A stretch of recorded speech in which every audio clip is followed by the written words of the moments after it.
Tov, Shuv, Shabbat Shalom, Vorach, Beshem Hashem, Naaseh Venatzliach. On est vendredi, toujours le 22 mai, le Kafré du mois de Iyar, Lechem Tovim Shalom, Shiur dédié pour l'élévation de l'âme de Michel Esther Chassoun Bat Mana Zichrona Livracha Be'ezrat Hashem.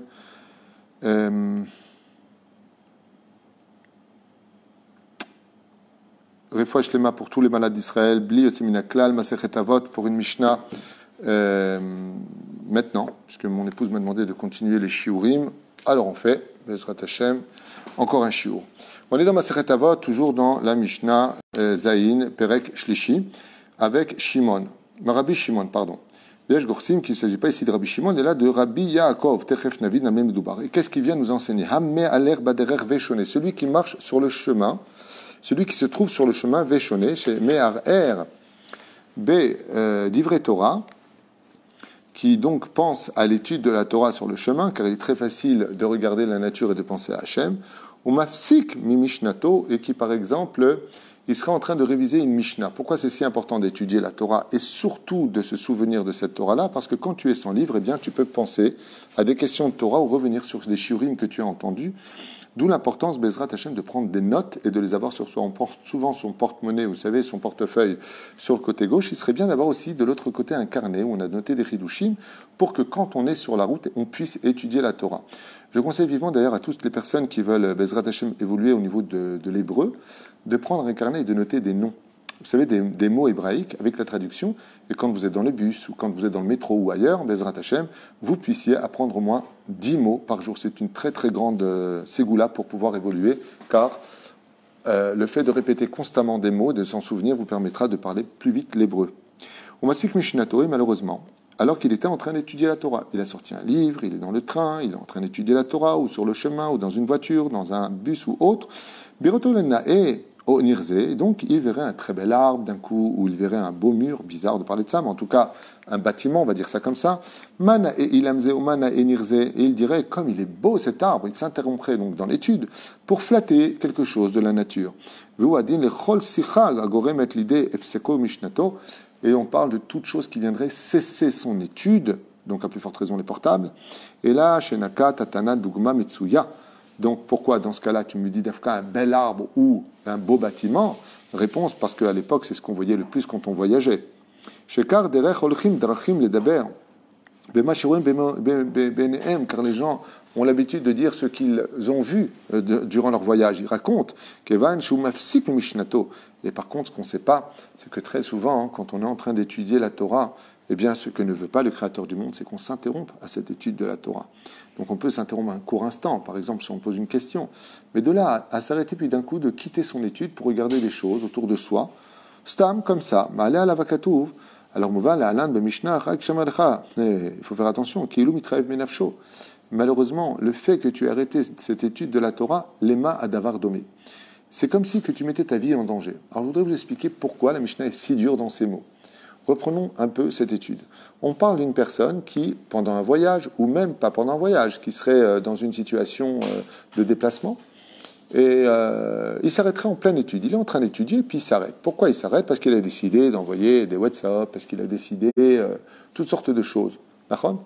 Alors vous allez me dire, oui, mais c'est pas heure fixe. Oui, mais si tu as commencé quelque chose, finis-le. De peur que tu ne puisses pas le finir.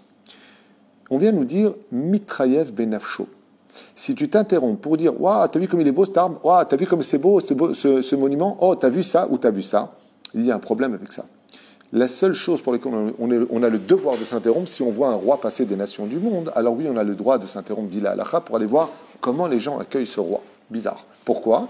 Tout simplement pour que tu puisses comparer le jour où il y aura le Mashiach, comment chaque juif sera accueilli au sein des nations du monde. Faire la comparaison entre un roi, comment il était accueilli, et toi, comment tu seras accueilli. Quelle différence entre lui et toi? Dans le meilleur, bien sûr. Velachen, Bemet Ma'al Me'anien, pourquoi la Mishnah nous apprend au nom de Rabbi Shimon quelque chose de très dur? Celui qui s'interromprait de son étude pour dire waouh, comme c'est beau ceci ou cela, mettrait sa vie en danger. Les mains d'avardomé, c'est très simple. C'est un jour un homme qui a demandé à voir le Premier ministre. Il a demandé à voir le Premier ministre, et puis, à force d'insister, le Premier ministre accepte, malgré son emploi du temps extrêmement chargé, de recevoir ce monsieur. Et une fois qu'il arrive devant lui, au lieu de lui parler, donc il est venu pour le voir, au lieu de lui parler, qu'est-ce qu'il fait? Il regarde son jardin, il lui dit dites-moi les fleurs là-bas, quel jardinier vous les a posées? Dites-moi, ce meuble, vous l'avez acheté où? Le Premier ministre, dites-moi, vous êtes venu ici pour me poser ce genre de questions? C'est pour ça que vous êtes venu me déranger? Ainsi dit la Torah Kdosha, qui est le Premier ministre. Elle dit, quand tu m'ouvres et que tu es avec moi, tu es venu maintenant pour me parler de l'arbre, ce que tu viens de voir, pour me parler de comment c'était bien tes vacances, pour me parler de ceci, pour me parler de cela. C'est pour ça que tu es venu. Quand tu es avec moi, dit la Torah, qui suis Premier ministre, c'est pour me parler à moi. Ça veut dire, reste avec moi. Pourquoi? Parce que moi, je vais me livrer. Autre exemple, encore plus intime. Vous savez que la Torah, c'est la Kala du peuple d'Israël. D'accord?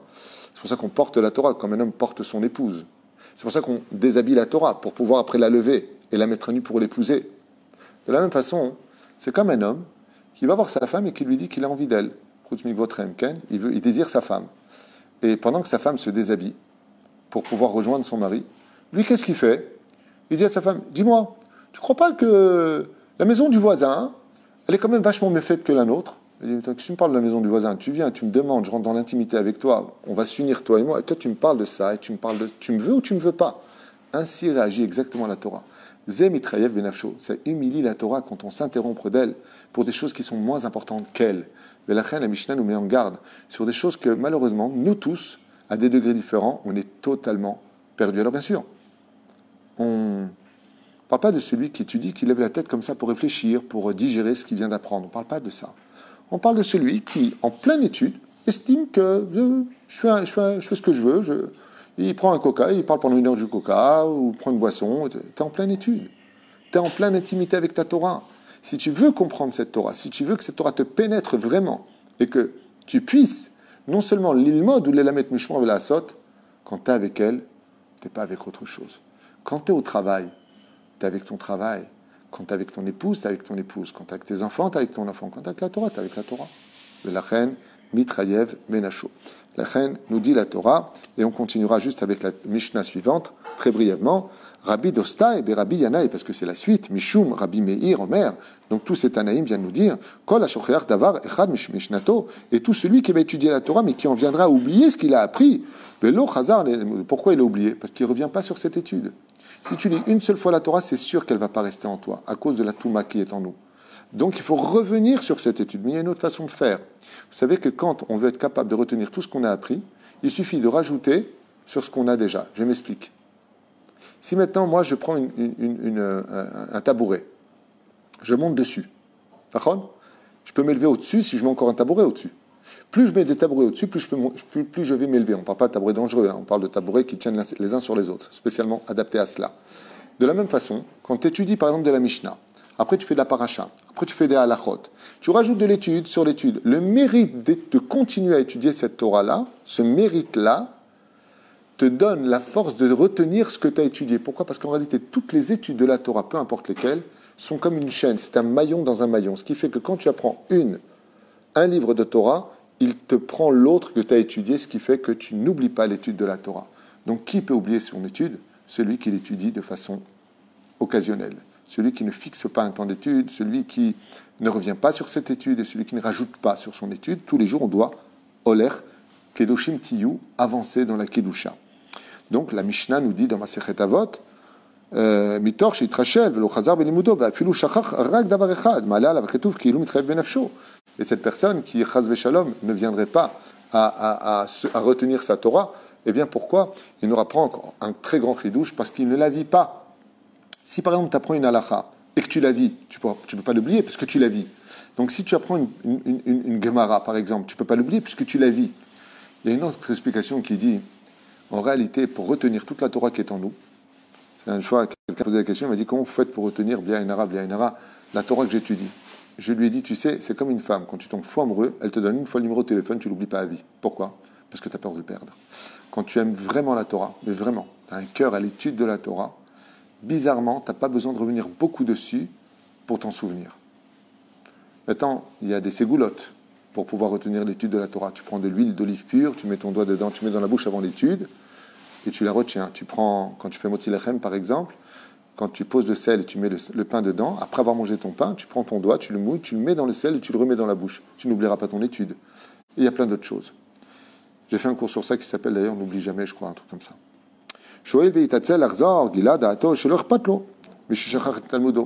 Et en réalité, il y en a qui disent, la vérité des vérités, sache que si vraiment tu étais revenu sur ton étude, eh bien, tu ne l'aurais pas oublié. Et si tu ne reviens pas sur ton étude, c'est que quelque part, tu n'y es pas vraiment attaché.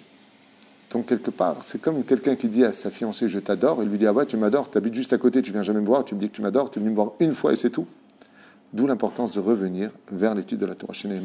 Rak shamer lecha ushmor nafshecha meod, comme c'est marqué dans le livre de Devarim, dans le chapitre 4, verset tête, où la Torah nous dit « Rak, fais très attention, je te demande une chose, n'oublie pas ce que tu apprends, ushmor nafshecha meod, et préserve ton âme beaucoup, pen tishkach tadevrim asher ha'u enecha, de peur que tu en viennes à oublier ce que tes yeux ont étudié, ce qu'ils ont vu.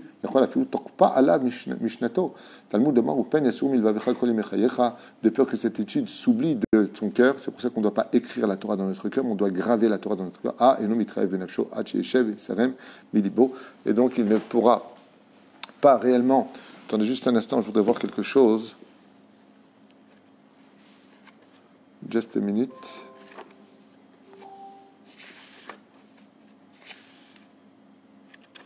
Sur la traduction, il y a un mot que je n'arrive pas à traduire dans ma tête depuis tout à l'heure. Je voudrais juste voir.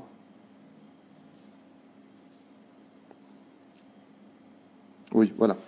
Alors, comment il dit, lui ? Garde-toi, j'aime pas ces traductions-là, Valma la Sot, pour ton salut, d'oublier donc les choses que tes yeux ont vues, mais cela s'applique-t-il aussi à celui qui oublie parce qu'il n'a pas bien compris ? Donc c'est la question qu'il pose.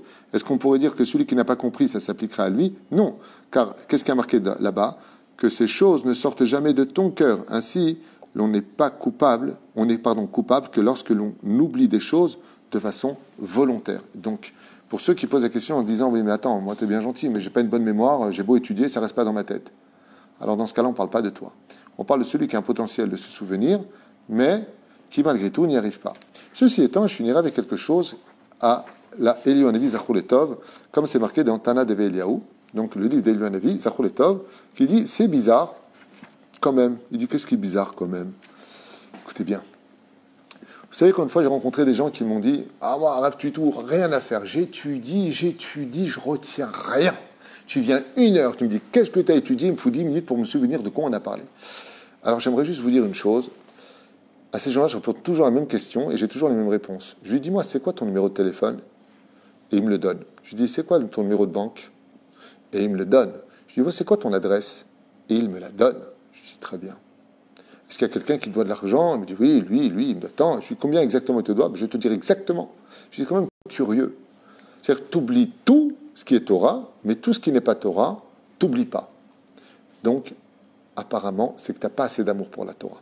Parce que si vraiment tu aimais la Torah, tu vois bien que les autres choses, dit Élie, c'est pas un enseignement de moi, hein, ce que je pose comme question, ce que j'ai lu dans le livre d'Eliyahu Hanavi, quelqu'un lui a dit exactement ça, il lui a dit, moi j'oublie ma Torah, il lui a dit, c'est bizarre, hein, où tu habites, ce que tu fais, qui te doit, où tu vas, tes commandes, ça tu t'en rappelles, mais la Torah tu t'en rappelles pas. C'est car apparemment tu as un esprit sélectif, c'est-à-dire que quelque part, on ne fait pas assez d'efforts pour se souvenir de la Torah, on ne l'aime pas assez, car quand on tient quelque chose, on n'oublie pas. On n'oublie jamais. Bon, jusqu'à aujourd'hui, je suis traumatisé par une adresse qu'on m'avait donnée à l'époque. C'est un rendez-vous très très important.